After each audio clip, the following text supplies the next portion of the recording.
Questão 17. Todos os itens abaixo se referem às áreas de concentração em que está dividido um tradicional sistema de materiais, exceto. Então, ele está perguntando para a gente qual dessas opções aqui não faz parte da área de materiais, não faz parte do sistema de materiais. Não, veja bem, pessoal. A administração de materiais e logística, ela tem a área de almoxarifado, a área de controle de estoques, de movimentação, de compras, classificação de material, transporte e distribuição.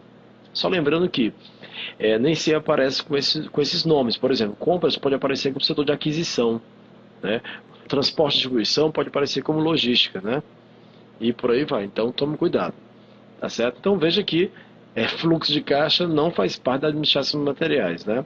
Faz parte, na verdade, da administração financeira. Ok? Letra C. 18. Just-in-time é uma filosofia desenvolvida no Japão. Assinale com V os axiomas dessa filosofia e com F o que não for base da filosofia. Então veja o que é o just-in-time. Just-in-time se baseia na ideia de que eu não preciso produzir mais do que o necessário. Então basta produzir somente o necessário, no momento necessário. Com isso eu posso reduzir desperdício, eu vou reduzir meus custos e a grande questão do just-in-time, né, o foco dele é o quê? A redução dos inventários, ou seja, a redução de estoques. Tudo bem? Então vamos lá. Eliminar todos os desperdícios? Sim, ok. Produzir muito e criar bons estoques? Não, claro que não. Aprimoramento contínuo em desenvolver as atividades? Com certeza. Quanto mais a filosofia do Just-in-Time se insere dentro do Kaizen. O que é o Kaizen? A melhoria contínua dos processos, verdade. Envolvimento dos colaboradores nas atividades da empresa? Ora, como é que eu vou trabalhar produzindo somente o necessário, no momento necessário, tá certo? A empresa trabalhando num ajuste muito fino, né? Tem que estar em grande sintonia. Então, logo, se os colaboradores não estiverem envolvidos com o Just-in-Time, com esse sistema, não vai funcionar. Ok? Questão correta. Controlar bem os estoques, que podem ser grandes. Não, pelo contrário, os estoques têm que ser mínimos possível. Ok? Letra A.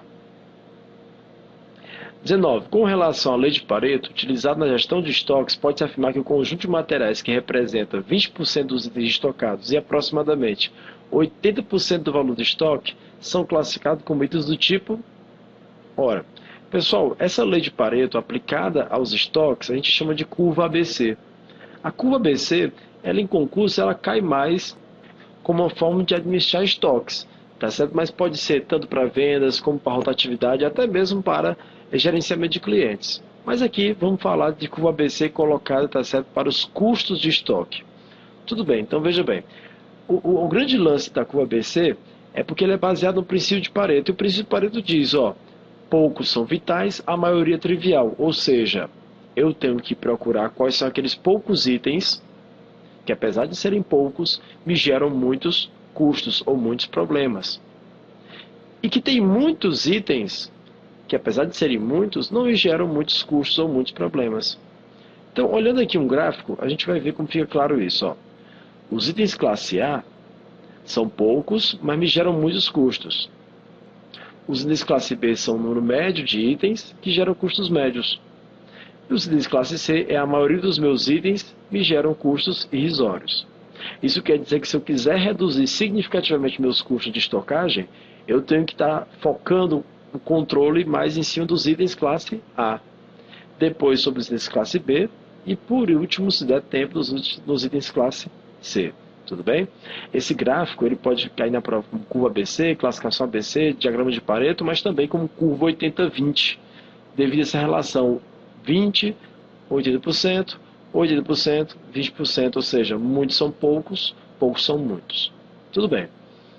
Então veja, como ele fala aqui, 20% dos itens estocados representam 80% do valor de estoque, é claro que a letra E, né, que é itens classe A. 20. Analise afirmativas abaixo. O passivo circulante são as obrigações que são pagas dentro do prazo de um ano. Olha, se é passivo, é porque eu estou pagando, é dívida, tá certo? E se é circulante, é porque é dentro de um ano, não é uma dívida fundada, tá certo? É uma dívida de curto prazo. Ok, essa aqui está correta. O fluxo de caixa No fluxo de caixa, as entradas e saídas são registradas segundo o regime de competência. Não. Na verdade, pessoal, o fluxo de caixa ele é registrado no regime de caixa. O que é o regime de caixa? Eu vou contabilizar somente o que efetivamente entra e o que efetivamente sai do caixa. Não importa se eu vou pagar daqui a 3 meses ou se eu tenho dinheiro para receber amanhã, não. Eu só vou contabilizar exatamente o que entrou e o que saiu. No regime de competência, eu coloco, por exemplo, eu já contabilizo o momento do direito e o momento da obrigação, mesmo que aquele dinheiro não tenha entrado ou não tenha saído. Exemplo, contas que tem a pagar e a receber, quer dizer que é regime de competência, porque já está registrado antes mesmo do dinheiro entrar ou do dinheiro sair do caixa. Então veja que o fluxo de caixa ele é registrado pelo regime de caixa. Lembrando, pessoal, que o administrador financeiro se preocupa mais com o regime de caixa e o contador, tá certo? Ele utiliza mais o regime de competência. Tudo bem. Terceiro, os custos de oportunidade representam o custo associado a uma determinada escolha medido em termos de melhor oportunidade perdida. É o seguinte, o custo de oportunidade é um custo que está sempre relacionado a uma comparação a um outro investimento que você poderia ter feito. Por exemplo, investir 100 mil em estoque, tá certo? Eu tenho que calcular o custo de oportunidade. Poxa, se eu tivesse aplicado esses 100 mil em outro investimento, em outra aplicação, no mercado financeiro, na poupança, eu teria rendido quanto? Ou seja, houve uma oportunidade perdida de investimento. Se por acaso eu deixei de investir em alguma coisa que ia dar mais retorno para mim, então eu tenho que calcular aí que há um custo de oportunidade, tá certo, nessa minha escolha. Tudo bem? Então, está incorreta a letra somente a 2, letra D. Ok?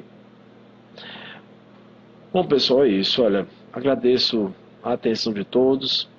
Acredito que todos vocês estão preparados. O momento agora é só tirar umas pequenas dúvidas. Espero que essa lista tenha ajudado vocês. Desejo toda a sorte do mundo para vocês na prova, muita tranquilidade e que Deus esteja com vocês na hora da prova. Um abração para vocês, pessoal. Tudo de bom.